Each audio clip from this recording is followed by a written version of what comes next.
Hello everyone, welcome to my YouTube channel Prabhav computers. Friends, मैं चंद्रा फुलारा। आज से मैं फ्रेंड्स आपके लिए लेके आ रही हूँ टैली की सीरीज, यानी कि टैली ERP 9।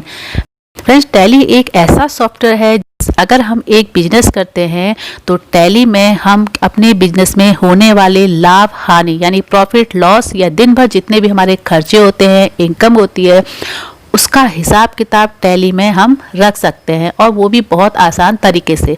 फ्रेंड्स, आपने देखा होगा पहले ज़माने में क्या, आजकल भी कई जगहों पे बिजनेस को मेंटेन करने के लिए, यानी कि बिजनेस का जितना भी अकाउंट्स होता है, जितना भी पैसों का हिसाब किताब होता है, उसके लिए लोग मुनीम रखते हैं। और मुनीम रजिस्टर में, बही खातों में, बड़े बड़े लेजर्स वाले रजिस्टर आपने देखे होंगे, उसमें सारा हिसाब किताब मेंटेन करता है। तो फ्रेंड्स, वही सारी चीज़ें जो हैं अब एक सॉफ्टवेयर ने ले ली हैं, यानी कि वो है टैली ERP 9। टैली ERP 9 थोड़ा लेटेस्ट है। तो टैली में हम ये सारी चीज़ें, जितने भी हमारे प्रॉफिट लॉस, सेल्स, परचेज होते हैं, ये सारी चीज़ें हम इजीली टैली में मेंटेन करके रख सकते हैं। तो फ्रेंड्स, आज से मैं टैली की सीरीज स्टार्ट कर रही हूँ। अगर आप मेरे चैनल पे नए हैं और अभी तक आपने मेरे चैनल को सब्सक्राइब नहीं किया है और आप टैली सीखने में इंटरेस्टेड हैं, तो आप मेरे चैनल प्रभव कंप्यूटर्स को सब्सक्राइब कीजिए और इस बेल आइकन जरूर दबाएं। बेल आइकन दबाने से ही मेरी जितनी भी आने वाली वीडियोज़ हैं उसकी नोटिफिकेशन आपके मोबाइल में मिल सकेंगे। Press the bell icon on the YouTube app and never miss another update. Friends, tally समझने से पहले हमें ये समझना होगा कि टैली में यूज करने वाले यानी इस्तेमाल होने वाले शब्दों का क्या मतलब है। टैली में कुछ ऐसे शब्दों का बार बार इस्तेमाल होता है जिनका मतलब हमें जानना बहुत ज़रूरी है। अगर हम इनका मतलब समझ जाते हैं तो टैली हमारे लिए यूज करना ईजी हो जाता है। तो सबसे पहले हम करते हैं अकाउंटिंग। अकाउंटिंग यह एक ऐसा प्रोसेस है जिसमें बिजनेस की आर्थिक जानकारी को समझना, रिकॉर्ड करना और रिपोर्ट बनाया जाता है, जिससे फाइनेंशियली स्टेटमेंट्स के रूप में निर्णय लेने में आसानी होती है। नेक्स्ट आता है classification of the type of the account.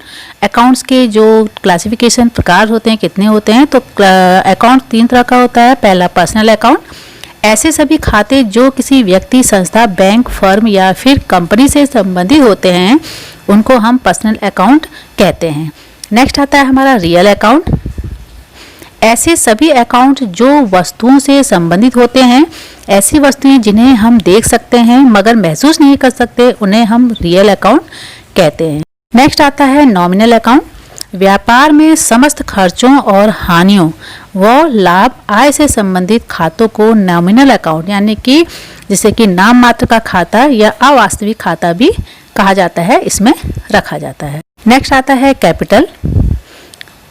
किसी भी बिजनेस के स्टार्ट करने के लिए उस पर लगाया गया पैसा जो हम किसी बैंक या अन्य जगह से ऋण के तौर पर लेते हैं और हमारे ऊपर उस पैसे को चुकाने की जिम्मेदारी होती है, उसी जिम्मेदारी को कैपिटल कहते हैं। कैपिटल के खत्म होने पर जिम्मेदारी भी बंद हो जाती है। नेक्स्ट आता है डेबिटर, देनदार, जिसे बोलते हैं हम देनदार। जिस व्यक्तियों या कंपनियों का व्यवसाय पर कोई भुगतान बकाया रहता है, उन्हें देनदार कहा जाता है। मुख्यतः जिनको उधार माल बेचा जाता है वे देनदार होते हैं। नेक्स्ट आता है क्रेडिटर। जिस व्यक्ति, संस्था, फर्म या कंपनी आदि को उधार क्रय के लिए या ऋण के लिए व्यापारी द्वारा धन देय होता है, वे व्यापारी लेनदार कहलाते हैं। नेक्स्ट आता है लायबिलिटीज, जिसे बोलते हैं हम दायित्व। व्यापार में किसी व्यवसायी के ऊपर जितनी भी देनदारी होती है उन्हें दायित्व कहा जाता है। यह ऐसा धन होता है जो व्यापारी को देना ही पड़ता है, जैसे ऋण, उधार माल, विभिन्न कर, कर्मचारियों का वेतन आदि। उसके बाद नेक्स्ट आता है परचेज। जब व्यापारी द्वारा विक्रय हेतु माल की खरीदारी की जाती है उसे क्रय या परचेज कहा जाता है। यह खरीदी कच्ची सामग्री, तैयार माल के रूप में हो सकती है। संपत्तियों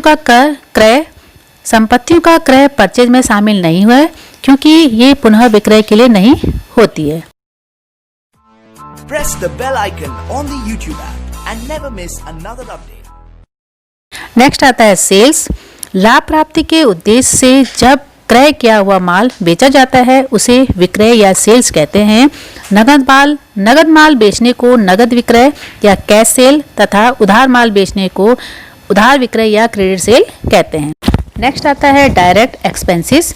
वे खर्चे जो फिक्स होते हैं या वे खर्चे जिनके होने से माल की कॉस्ट या दाम पर फर्क पड़ता है, वे डायरेक्ट एक्सपेंसेस कहलाते हैं।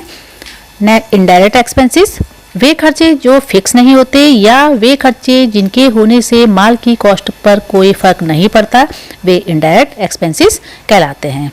नेक्स्ट आता है एसेट्स। व्यापार से संबंधित जो भी वस्तुएं व्यवसायी के अधिकार या स्वामित्व में होती हैं, जैसे जमीन, भवन, मशीनें, फर्नीचर, नकदी, कच्चा माल, तैयार माल आदि, उन सबको संपत्ति या एसेट्स कहा जाता है। नेक्स्ट है सैलरी डेब्टर्स। सैलरी डेब्टर्स का मतलब होता है देनदार। आपके बिजनेस में आप जिन पार्टी कस्टमर को माल जब बेचते हैं, उनको ही हम डेब्टर कहते हैं। नेक्स्ट है सैलरी क्रेडिटर्स।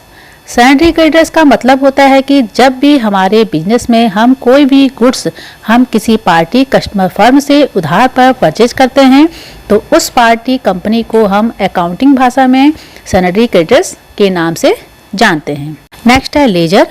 इसमें व्यापार में होने वाले लेन देनों का संक्षिप्त व वर्गीकृत लेखा किया जाता है।